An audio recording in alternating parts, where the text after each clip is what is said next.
Hi mga peeps! So, andito tayo for a day in my Pinas vacay.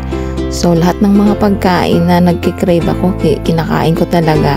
Buti na lang, in season dito yung mangosteen. Nung pagdating ko, nagpabili ako ng mangosteen. Ayan, ang sarap-sarap. Oh, yung ibang mga lahi, hindi nila alam kung ano tong prutas na to. Kasi most of the time sa ano lang to, sa Asian lang countries lang.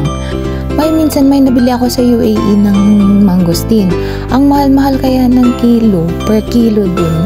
Oo, mahal siya kaya. Kaya we are so blessed sa Pilipinas kasi ang dami nating mga prutas. Pagpipilian natin, 'di ba? Kaya nang umuwi ako ng Pinas, lahat ng mga prutas na pwede kainin, kinakain ko na.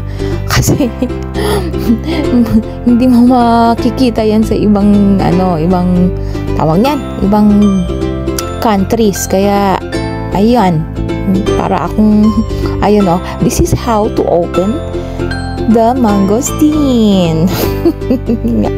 Kainis. Ayan, ganyan yan.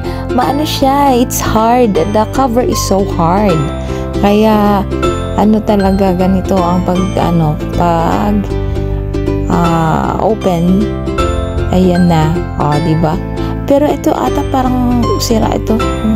Kaya nagkuha ako ng isang piraso. Ayan.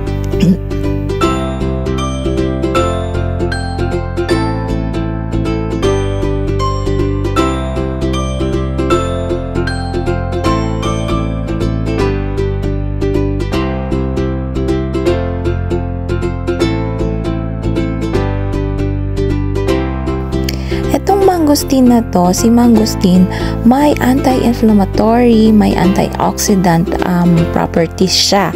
So, yung mga may mga diabetes, may mga cancer, pwede itong kainin. Ayan, may pa-trivia ako, no? So, that's all for this vlog. Babush kalabush. Ingat kayo lahat. Mwah, mwah.